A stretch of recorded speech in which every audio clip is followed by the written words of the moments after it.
Hello everyone. Today we are going to discuss very important topic of leadership, that is leadership continuum theory. Leadership continuum theory जो है बहुत important theory है UGC NET perspective से भी, और leadership का भी ये बहुत इम्पॉर्टेंट जो है वो पार्ट है। तो लीडरशिप थ्योरी को जो है लीडरशिप क्वांटिनम थ्योरी को आज हम बहुत ही डिटेल में और इजी लैंग्वेज में समझेंगे। थोड़ी सी प्रैक्टिकल है ये थ्योरी, बट हम इसे एकदम ज़ीरो से और एकदम इजी लैंग्वेज में समझने की कोशिश करेंगे। तो चलिए first we will discuss about its sorry overview and its introduction. तो the leadership continuum was originally written in 1958 by Tannenbaum and Schmidt and was later updated in the year 1973। तो leadership continuum theory आपकी कब आई थी, ये कब actual written हुई थी? 1958 में। किसने इसको लिखा था? टेनेनबॉम और श्मिट ने इसको इस थ्योरी को दिया था, और लेटर जो है इसको अपडेट किया था 1973 में। तो ये आपको इंपॉर्टेंट चीज़ें याद रखने की ज़रूरत है कि किसने दिया था और कब ओरिजिनेट हुई थी। Their work suggest a continuum of possible leadership behaviour available to a manager and along which many leadership styles may be placed. तो इसमें क्या है कि इनका जो वर्क है, देखिए हम अगर इसको ध्यान से समझे, देयर वर्क सजेस्ट व्हाट, उनके वर्क ने क्या सजेस्ट किया था? एक क्वांटिनम सजेस्ट किया था of possible leadership behaviour available to a manager and along which many leadership styles में प्लेस्ड। यानी कि एक ऐसा क्वांटिनम जो है उन्होंने बनाया था, अभी हम आगे इसको डिस्कस करेंगे। ग्राफ में ऐसे क्वांटिनम्स बनाए थे जो आपको बताते हैं मैनेजर के बहुत सारे लीडरशिप स्टाइल जो है वो उन्होंने उसमें बताए थे एक क्वांटिनम में। तो वो हम अभी डिस्कस करेंगे, मैं आपको क्वांटिनम दिखाऊंगी आगे। The continuum presents a range of action related to the degree of authority used by a manager and to the area of freedom available to non managers in arriving at decisions। यानी कि Quantinuum में क्या present करता है? Range of action किससे जुड़ी हुई, क्या प्रेजेंट करता है उसमें? रेंज ऑफ एक्शन उसमें रहता है, और किससे जुड़ा हुआ? Related two degree of authority, यानी कि कितनी डिग्री ऑफ अथॉरिटी जो है वो मैनेजर के हाथ में रहती है, कब कितनी ज़्यादा रहती है, कब कम रहती है, और मैनेजर के हाथ में रहती है। और एरिया ऑफ फ्रीडम, कब एरिया ऑफ फ्रीडम और कितना नॉन मैनेजर्स के हाथ में रहता है, यानी कि जो नॉन मैनेजर्स हैं, जो सबऑर्डिनेट्स हैं, जो एम्प्लॉयज़ हैं, उनके हाथ में कितनी जो है वो फ्रीडम रहती है काम करने की। तो चीज़ें हम इसमें डिस्कस करेंगे कि डिग्री ऑफ अथॉरिटी और एरिया ऑफ फ्रीडम किस किस के हाथ में कितना है, यानी कि डिग्री ऑफ अथॉरिटी मैनेजर के हाथ में कब कितनी है, और area of freedom non managers के हाथ में यानी एम्प्लॉयज़ के हाथ में कब कितना है, और कैसे कम और ज़्यादा होता है। तो ये चीज़ें हम डिस्कस करेंगे। 1958 में इसको ओरिजिनली रिटन किया गया था टेनेनबॉम और श्मिट ने, और इसको लेटर आपने डिवाइस किया था 1973 में। इसमें क्या होता है, ये हमें एक क्वांटिनम सजेस्ट करता है जिसमें दो चीज़ें होती है, डिग्री ऑफ अथॉरिटी और एरिया ऑफ फ्रीडम। और किस किस के लिए ये इसकी रेंज ऑफ एक्शन किसके लिए बताता है? एक मैनेजर्स का है और एक नॉन मैनेजर्स का है। तो आगे देखते हैं। A broad range of leadership styles have been depicted on the continuum between two extremes of autocratic and free rein. यानी कि जो क्वांटिनम्स जो दो है, इसमें दो क्वांटिनम्स आपके आते हैं, तो उसमें दो एंड एक्सट्रीम्स है, दो एक्सट्रीम्स है, उन्हीं के इर्द गिर्द ये आपकी पूरी थ्योरी घूमती है। यानी कि हम उन्हीं के बारे में डिस्कस करेंगे। पहला है ऑटोक्रेटिक, दूसरा है फ्री री इन। ऑटोक्रेटिक वही जो मैंने आपको बताया बॉस सेंट्रिक होता है, ये कि जो बॉस है आपका, जो मैनेजर है, मैनेजर सेंट्रिक कितनी ज़्यादा है अप्रोच, और फ्री री यानी फ्रीडम, कितना फ्रीडम यहाँ पे आपके एम्प्लॉय को दिया जा रहा है, तो कब कितना और किस हिसाब से जो है वो रहता है, वो हम डिस्कस करेंगे अभी आगे फिगर के थ्रू। The left side shows a style where control is maintained by a manager and the right side shows the release of control. देखिए ये पॉइंट्स आपको याद करने बहुत इंपॉर्टेंट है। यानी कि लेफ्ट साइड में, यानी कि जब कॉन्टिनम यहाँ से शुरू होता है तो यहाँ पे आपका आता है ऑटोक्रेटिक अप्रोच। यहाँ पे हाँ आपकी बिल्कुल डायरेक्ट अप्रोच है क्वांटिनम आपके मैनेजर की, ऑटोक्रेटिक, और लास्ट में जाते जाते राइट साइड में वो फ्री री इन हो जाता है, यानी कि उसका जो फ्रीडम ऑफ कंट्रोल है वो लूज़ हो जाता है। यहाँ पे रिलीज ऑफ कंट्रोल हो जाता है लास्ट में। The Tenenbaum and Schmidt continuum can be related to McGregor's supposition of theory X and theory Y। तो टेनेनबॉम और श्मिट के जो क्वांटिनम जो थ्योरी है, इसको हम डायरेक्टली रिलेट करते हैं मैकग्रेगर्स की थ्योरी एक्स और थ्योरी वाई से। कैसे, हम अभी आपको बताएंगे अभी आके। तो ये इसमें बेसिकली जो दो चीज़ें हैं, थ्योरी एक्स और थ्योरी वाई को कैसे रिलेट करते हैं कि आपका ऑटोक्रेटिक जो है वो बॉस सेंटर्ड लीडरशिप है, यानी कि यहाँ पे टोटली जो है वो मैनेजर जो है वो बॉस जो है वो अपने हिसाब से डिसीजन लेगा और वो अपने जो है तरीके से सोचेगा क्या डिसीजन लेना है। तो वो थ्योरी एक्स हो गई। एंड जो सबॉर्डिनेट सेंटर्ड है यानी कि जिसमें एम्प्लॉयज़ की पार्टिसिपेशन रहती है, जिसमें एम्प्लॉयज़ के भी हम आइडियाज़ को कंसीडर करते हैं डिसीजन लेने में, तो वो आपकी थ्योरी वाई से रिलेटेड हो गया। अब अगर आपको अच्छे से भी क्लियर नहीं हुआ है तो अभी अभी आपको और अच्छे से क्लियर हो जाएगा जैसे जैसे हम लोग आगे इसके स्टाइल्स डिस्कस करेंगे और अभी फिगर को डिस्कस करेंगे। तो ये है आपकी पूरी फिगर, ये आपका पूरा इसका ग्राफ है और ये आपका क्वांटिनम है, ठीक है। ये आपके दो क्वांटिनम्स है। ये यहाँ से आपकी मैनेजर्स या अब ये आप इस पर थोड़ा सा फोकस करिए कि जो ये जो दो ट्राइंगल्स बन रहे हैं शेप में, एक ट्राइंगल ये और दूसरा ट्राइंगल ये बन रहा है, तो ये दो ट्राइंगल्स बन रहे हैं हमारे पास। अब जो ये वाला ट्राइंगल है ये है मैनेजर सेंटर्ड लीडरशिप, यानी कि यहाँ से जब शुरू होता है तो जो यहाँ से जो स्टाइल्स शुरू हो रहे हैं इसमें ज़्यादा पोर्शन आप देख सकते हैं कि मैनेजर का है, ये ज़्यादा पोर्शन मैनेजर का है।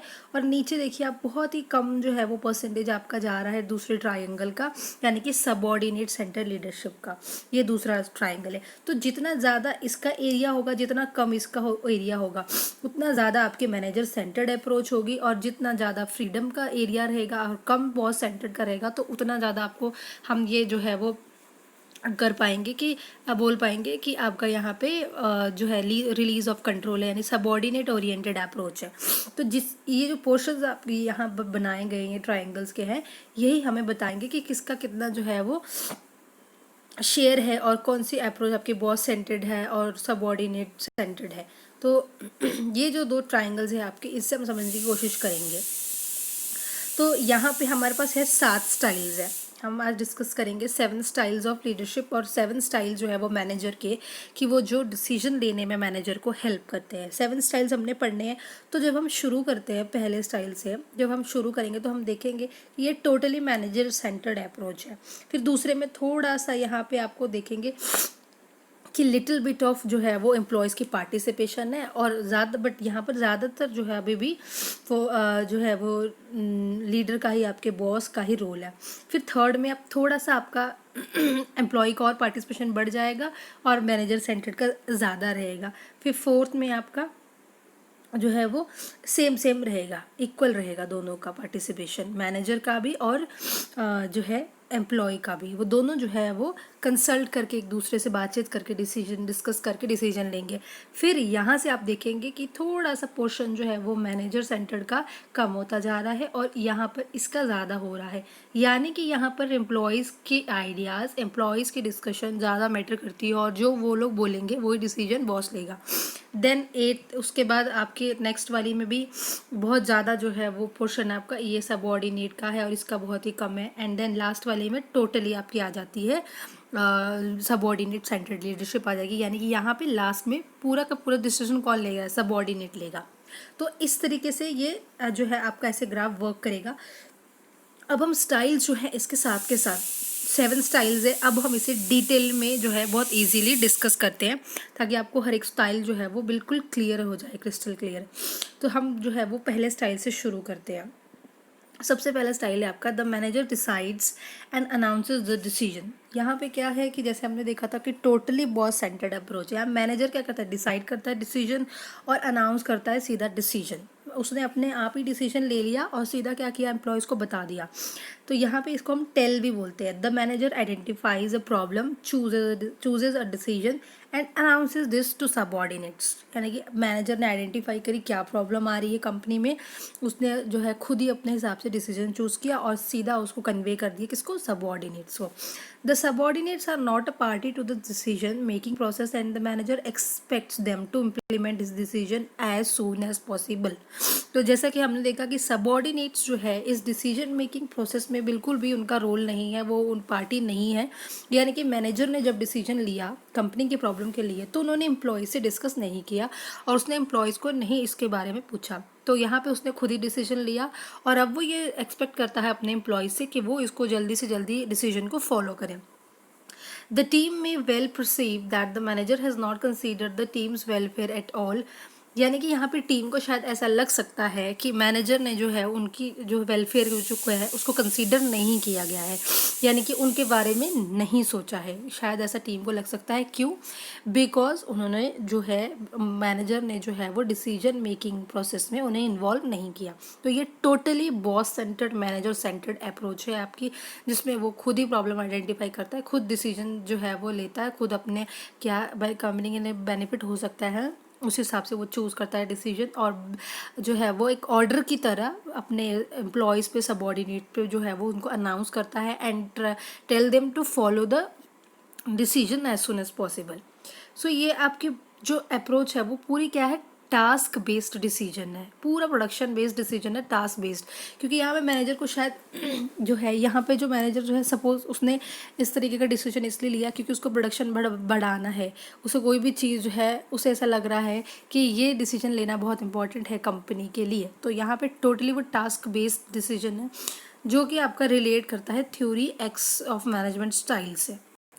तो थ्योरी एक्स से जो है ये जुड़ी हुई क्यों है ये वाला पहला जो है आपका स्टाइल, क्योंकि थ्योरी एक्स में हमने देखा था कि यहाँ पे एम्प्लॉय बिल्कुल प्रोडक्शन जो है वो बेस्ड काम करता है, और यहाँ पे जो है वो उसको जो है वो मैनेजर जो है वो बॉस जो है वो कंपनी का उसे जो है वो बिल्कुल जो है मशीनरी की तरह ट्रीट करता है, और उनसे जितना ज़्यादा प्रोडक्शन करवा सकता है वो उतने ज़्यादा जो है उनसे काम करवाने की कोशिश करता है। तो ये टोटली टास्क बेस्ड डिसीजन है आपका। इसमें जो है मैनेजर क्या करेगा, खुद ही अपना आइडेंटिफाई करेगा प्रॉब्लम, अपने आप वो डिसीजन चूज़ करता है और वो जाके अपने सबॉर्डिनेट्स को जस्ट ऑर्डर देता है कि उन्हें ये काम कंप्लीट करना है। यहाँ पे कोई भी रोल नहीं है आपके एम्प्लॉयज़ का। तो ये मैनेजर डिसाइड करता है और अनाउंस करता है डिसीजन। ये आपका पहला स्टाइल हो गया। अब हम ऐसे ही दूसरा स्टाइल पढ़ते हैं। इसका दूसरा स्टाइल क्या है, the manager decides and then sells the decision to the group. अब ये क्या है, यहाँ पे हम जैसे पहले में हमने टेल किया था, अब हम यहाँ सेल करते हैं।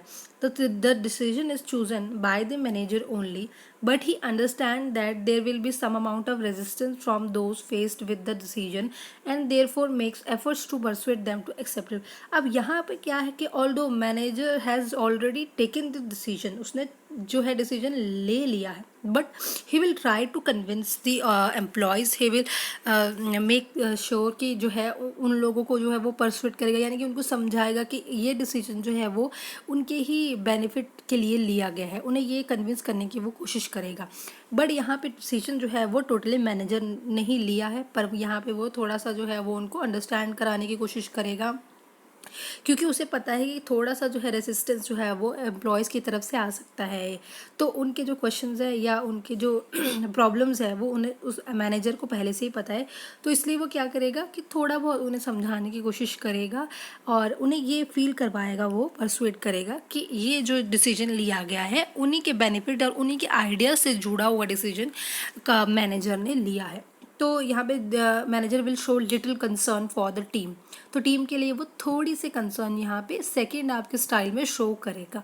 फर्स्ट स्टाइल में बिल्कुल भी वो जो है वो शो नहीं करेगा। फर्स्ट स्टाइल बिल्कुल टोटली बॉस सेंटर्ड अप्रोच है, और सेकंड आपका जो है वो फर्स्ट में टेल था, यहाँ पे सेल करता है वो बेसिकली, यानी कि वो समझाने की कोशिश करेगा आपके एम्प्लॉयज़ को कि ये डिसीजन उनके बेटरमेंट के लिए लिया गया है, और थोड़ा सा कंसर्न उसे शो करेगा। देन अब हम थर्ड स्टाइल करते हैं। थर्ड स्टाइल क्या है आपका, the manager presents the decision with background ideas and invites questions. तीसरा जो आपका आ जाता है, अब यहाँ पे थोड़ा सा इन्वॉल्वमेंट जो है वो एम्प्लॉयज़ का शुरू हो जाता है, यानी कि यहाँ पे the manager present the decision along with some of the context. क्या क्या, the team is invited to ask questions and discuss this with manager. यानी कि यहाँ पे जो है वो टीम को ऑल्दो द डिसीजन जो है वो मैनेजर ने ले लिया है, बट यहाँ पे वो मैंने अपनी जो एम्प्लॉयज़ को बुलाएगा, टीम को बुलाएगा, और जो है उन्हें जो भी प्रॉब्लम्स है या क्वेश्चंस कुछ भी उनके हैं तो वो वहाँ पे लिए जाएंगे और डिस्कस किया जाएगा मैनेजर के साथ। जो भी उन्होंने डिसीजन लिया है उसमें जो है क्या चीज़ें सही है क्या नहीं है, या उन्हें कोई भी प्रॉब्लम आ रही समझने में, तो यहाँ पे वो टोटली बॉस जो है वो उन्हें समझाने की कोशिश करेगा। Which enable the team to understand and accept और agree the decision more easily than in 1 and 2। यानी कि 1 और 2 जो पहले हमारी दो स्टाइल्स थे, इसमें जो है वो मैनेजर जो है वो ज़्यादा इन्वॉल्वमेंट एम्प्लॉयज़ का नहीं रखता है, बट यहाँ पे जो है वो थोड़ा कंपैरेटिवली 1 और 2 से ज़्यादा यहाँ पे इन्वॉल्वमेंट है, और उनके सजेशंस को इनवाइट करेगा, उनकी प्रॉब्लम्स को इनवाइट करेगा, क्वेश्चंस को जो है उनके वो एंटरटेन करेगा, उन्हें समझाने की कोशिश करेगा. This is more participative approach enables the team to appreciate the issues and reasons for the decisions as well as the implication of all the options. Therefore, this will have a more motivational approach than 1 or 2 because of the higher level of discussion and consensus. तो पहले 2 style से ये जो थोड़ी सी ज़्यादा better approach है, मतलब ज़्यादा पार्टिसिपेटिव अप्रोच है, बेटर नहीं बोलेंगे, पार्टिसिपेटिव अप्रोच हम बोलेंगे पहले 2 स्टाइल से. तो यहाँ पर जो है वो टीम को, एम्प्लॉयज़ को ऐसा फील होगा, मोटिवेटेड फील होगा, क्योंकि जो डिस्कशन का टाइम है वो ज़्यादा दिया जाएगा. यहाँ पर जो उनके क्वेश्चंस हैं वो ज़्यादा क्लैरिफाई किए जाएंगे, ज़्यादा उनको टाइम दिया जाएगा. और अगर कुछ जो है अगर कुछ उनके आइडियाज़ कुछ जो है वो इम्पॉर्टेंट लगते हैं बॉस को, तो वो उनके आइडियाज़ को यहाँ पे कंसीडर भी करेंगे. यानी कि अगर उनको जो है वो 50 कुछ आइडियाज़ जो है वो बॉस को चाहिए, तो वो ऑलरेडी जो है वो ले चुका है, तो 1-2 आइडियाज़ वो यहाँ से एम्प्लॉयज़ के भी ले सकता है. तो यहाँ पे ये जो है थोड़ी सी ज़्यादा पार्टिसिपेटिव अप्रोच है पहले 2 स्टाइल से. ऑल्दो जो है वो डिसीजन जो है वो मैनेजर ने ही लिया है, बट यहाँ पे वो उन्हें जो है ज़्यादा डिस्कशन का टाइम देता, हायर लेवल ऑफ डिस्कशन है और उनके क्वेश्चंस को प्रॉपरली एंटरटेन करते हैं वो. तो ये तीसरा स्टाइल हमारा हो गया. Now we will discuss about the 4th style. The manager suggest a provisional decision and invites discussion. यहाँ पे आपका जो है 4th स्टाइल जो है, यहाँ पे वो अच्छे से कंसल्ट करता है अपने एम्प्लॉयज़ को. क्या है, अब इसे डिस्कस करते हैं. The manager discusses and reviews the provisional decision with the team on the basis that the manager will take on board the views and then finally decide. तो यहाँ पर क्या है, वो टीम के साथ फुल्ली डिस्कस करेगा. यहाँ पर जो है अभी डिसीजन नहीं लिया है उसने, अभी प्रोविजनल डिसीजन है, ठीक है. तो टीम के साथ मैनेजर जो है डिस्कस करता है, उसके बाद अपने बोर्ड के साथ वो फाइनल डिसीजन लेगा. This enables the team to have influence over the manager's final decision. तो मैनेजर का जो फाइनल डिसीजन होता है, यहाँ पे टीम का इन्फ्लुएंस है, क्योंकि अभी डिसीजन नहीं लिया गया है. यहाँ पे मैनेजर जो है वो अपनी टीम के साथ डिस्कस करेगा प्रॉपरली, और दोनों का इक्वल जो है दोनों का इम्पोर्टेंस रहेगा. डिस्कशन के साथ ही फिर जो है जो टीम बोलेगी लास्ट डिसीजन वही लिया जाएगा. तो टीम का इन्फ्लुएंस जो है फाइनल डिसीजन में रहता है. This also acknowledges that the team can contribute to the decision making process which is more involving and therefore motivating than the previous level. तो इसमें अब क्या है कि टीम जो है वो कंट्रीब्यूट करती है, डिसीजन मेकिंग प्रोसेस का पार्ट है वो फुली, और ज़्यादा इन्वॉल्विंग है, ज़्यादा इन्वॉल्वमेंट है, पार्टिसिपेटिव है, इक्वल इम्पोर्टेंस है इसमें आपकी. और देयरफॉर वो जो है वो पुराने स्टाइल्स हैं जो हमने 3 स्टाइल्स किए, उन सब स्टाइल से ज़्यादा मोटिवेट करती है, प्रीवियस लेवल से ज़्यादा मोटिवेट करती है, क्योंकि इक्वल लेवल ऑफ डिस्कशन जो है दोनों का है.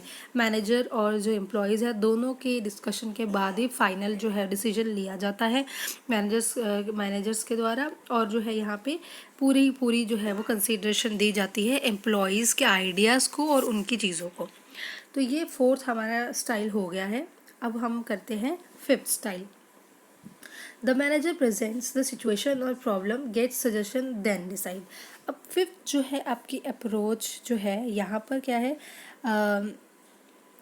यहाँ पर जो है वो मैनेजर सिचुएशन प्रॉब्लम पूरी की पूरी एम्प्लॉयज़ को ही दे देता है कि ये प्रॉब्लम है उनसे.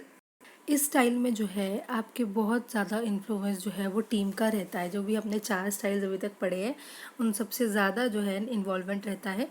तो क्या है देखते हैं. The manager present the situation and may be some options to the team. तो मैनेजर क्या करेगा, प्रेजेंट करेगा जो भी सिचुएशन यानी कि क्या प्रॉब्लम आ रही है, क्या सिचुएशन है, वो पूरी मैनेजर अपने एम्प्लॉयज़ के सामने रखेगा. The team is encouraged and expected to offer ideas and additional options and discuss implication of each possible course of action. तो टीम को encourage किया जाता है यहाँ पे, और उन्हें जो है उनसे एक्सपेक्ट किया जाता है कि वो अच्छे से अच्छे आइडियाज़ जो है वो मैनेजर को प्रोवाइड करे. एडिशनल ऑप्शंस क्या क्या हो सकते हैं और उनकी क्या क्या इम्प्लीकेशंस हो सकती है, वो सारी चीज़ें वो लोग डिस्कस यहाँ पे करते हैं. The manager then decides which option to take, उसके बाद ही मैनेजर डिसाइड करता है कि कौन सा ऑप्शन लेना है। यानी कि यहाँ पे पूरा जो है वो पूरा सिचुएशन से लेकर, यानी कि पहले हमने प्रॉब्लम नहीं रखी थी एम्प्लॉयज़ तक, फोर्थ स्टाइल तक हमने जो है एम्प्लॉयज़ के सामने प्रॉब्लम को नहीं रखा था, यानी पर फिफ्थ स्टाइल में हम प्रॉब्लम्स को रख रहे हैं किसके सामने, एम्प्लॉयज़ के सामने, सबऑर्डिनेट्स के सामने, कि ये प्रॉब्लम है पूरी, और कुछ जो है वो आइडियाज़ मैनेजर देगा और फर्दर आइडियाज़ के लिए एम्प्लॉयज़ को इनक्रेज किया जाएगा और उनसे आइडियाज़ जो है वो मांगे जाएंगे कि वो आइडियाज़ दें। उसके बाद डिसाइड किया जाएगा क्या जो है वो डिसीजन ऑफ मैनेजर लेता है। This level is one of the high specific involvement for the team, यानी कि अभी तक फोर्थ साइज के बाद ये सबसे ज़्यादा हाई जो है इसमें इन्वॉल्वमेंट है टीम का।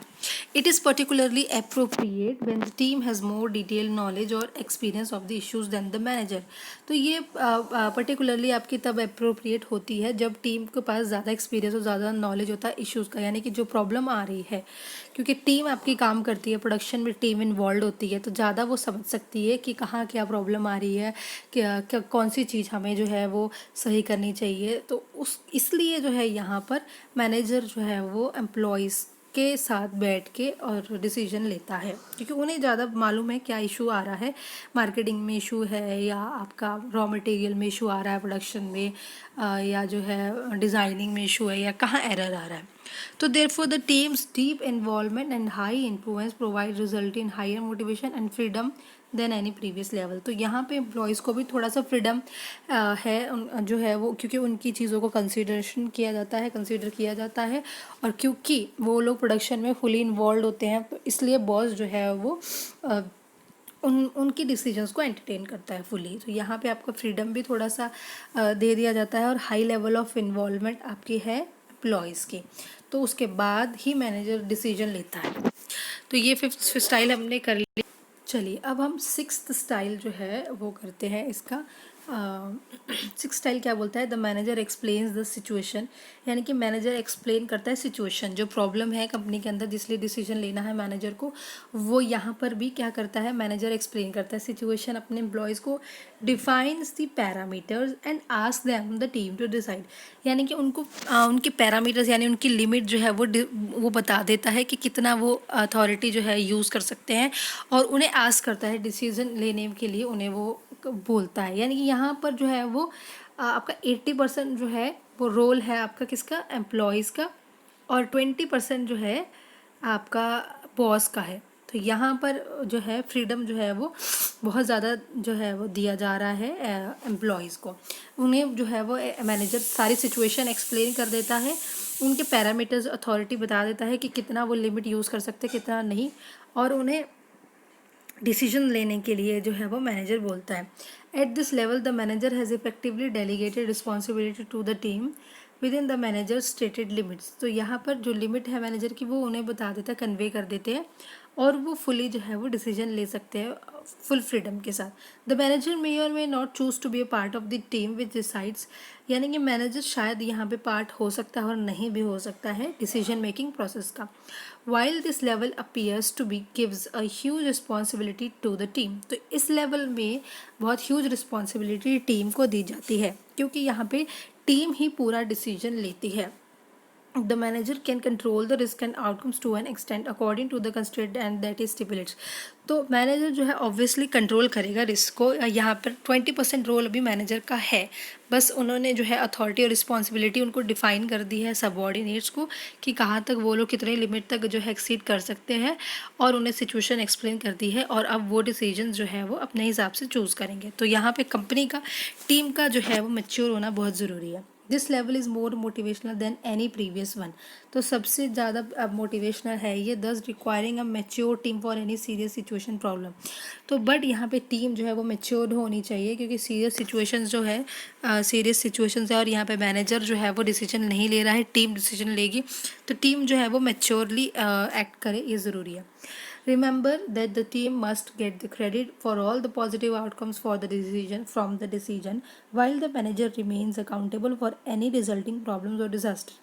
तो यहाँ पे अगर हम टीम को पॉजिटिव आउटकम्स के लिए क्रेडिट देते हैं, तो टीम और मोटिवेट होगी और मैनेजर को जो है वो अकाउंटेबल रहना पड़ेगा। कोई भी प्रॉब्लम या कोई भी एरर आता है तो उसके लिए अकाउंटेबल मैनेजर ही होगा। Team is not accountable.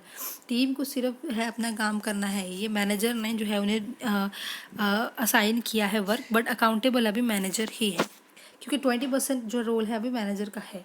While this is not strictly included in the original Tenorship definition, it needs pointing out due to its value in delegating, motivating and leadership. तो यहाँ पर इन्होंने ये जो है ये कहा है कि इसको स्ट्रिक्टली इंक्लूड नहीं करते हैं थ्योरी में, क्योंकि इसकी जो डेलीगेशन की जो वैल्यू है और लीडरशिप की जो है वो थोड़ा सा कॉन्ट्राडिक्टरी है। तो क्योंकि यहाँ पे डिसीजन जो है वो ज़्यादातर टीम के हाथ में है। तो ये जो है आपकी थ्योरी, ये हमारी ये वाली 6 स्टाइल जो है वो क्लियर हो गया। अब हम लास्ट स्टाइल पे चलते हैं। लास्ट स्टाइल है आपका the manager allows the team to identify the problem, develop option and decide on the action within the manager's received limits. तो लास्ट स्टाइल में आपका क्या आ जाता है, फुली फ्री ऑफ फ्रीडम हो जाता है। फुली फ्रीडम है, फुल फ्रीडम है यहाँ पे, पूरा का पूरा टीम ही manager allows the team to identify problem. तो यहाँ पे प्रॉब्लम आइडेंटिफाई करने के लिए भी मैनेजर टीम को ही कहता है कि वो आइडेंटिफाई करेंगे, फिर उसके लिए ऑप्शंस, करेक्टिव मेजर्स डेवलप करेंगे और वही जो है वो डिसीजन लेंगे। तो this is an extreme level of freedom, यानी कि यहाँ पे पूरा का पूरा फ्रीडम है एम्प्लॉयज़ को, whereby the team is effectively doing what the manager did in level 1। तो एग्जैक्टली ऑपोजिट है आपका पहला स्टाइल से, यानी कि फर्स्ट स्टाइल जो था, यानी कि वहाँ पे मैनेजर ने डिसीजन खुद आइडेंटिफाई किया था प्रॉब्लम और खुद डिसीजन लिया था और ऑर्डर किया था अपने एम्प्लॉयज़ को, और यहाँ पे बिल्कुल अपोजिट है। टीम जो है यहाँ पे एम्प्लॉयज़ आइडेंटिफाई करते हैं प्रॉब्लम्स को, सॉल्व आउट करते हैं, डिसीजंस लेते हैं और अनाउंस करते हैं। सो ये बिल्कुल एक्सट्रीम लेवल ऑफ फ्रीडम है और बिल्कुल अपोजिट है स्टाइल 1 से। स्टाइल 7 इज़ वेरी बिल्कुल अपोजिट है। So team is given responsibility for identifying and analysing the situation और problem, the process for resolving it, developing and assessing options, evaluating implication and then deciding on and implementing a course of action। तो यहाँ पे पूरा का पूरा जो है decision कौन लेता है, लास्ट अप्रोच में आपका लास्ट स्टाइल में एम्प्लॉयज़ जो है वो पूरा डिसीजन लेते हैं। प्रॉब्लम आइडेंटिफाई करना, रिसॉल्व करना, डेवलप करना, अल्टरनेटिव ऑप्शंस चूज़ करना, इम्प्लीमेंट करना, सब कुछ एम्प्लॉयज़ ही करेंगे। यहाँ पे मैनेजर का कोई भी रोल नहीं है। The manager also states in advance that he/she will support the decision and help the team implement it. The manager may or may not be a part of the team, and if so, then he/she has no more authority than anyone else in the team. तो यहाँ पे manager का कोई ज़्यादा role नहीं है और वो सपोर्ट नहीं करेंगे। तो यहाँ पे मैनेजर जो है वो पार्ट ऑफ द टीम हो भी सकता है और नहीं भी हो सकता है, लेकिन वो डिसीजन को फुली सपोर्ट करेगा और टीम को इम्प्लीमेंट करने में फुली हेल्प करेगा। तो यहाँ पे ये टोटली आपका सबऑर्डिनेट रिलेटेड अप्रोच है। लास्ट स्टाइल जो है वो पूरा फ्रीडम जो है वो एम्प्लॉयज़ को है डिसीजन लेने के लिए। तो ये 7 स्टाइल जो है हमने कर लिए हैं। आई होप आपको अच्छे से क्लियर हो गए होंगे, और जो है यहाँ से आप जो फिगर जो है वो देख के आप ज़्यादा बेटर समझ सकते हैं। तो फिगर को दिमाग में रख के ही आप सारे स्टाइल को समझने की कोशिश कीजिए। चलिए, thank you so much everyone.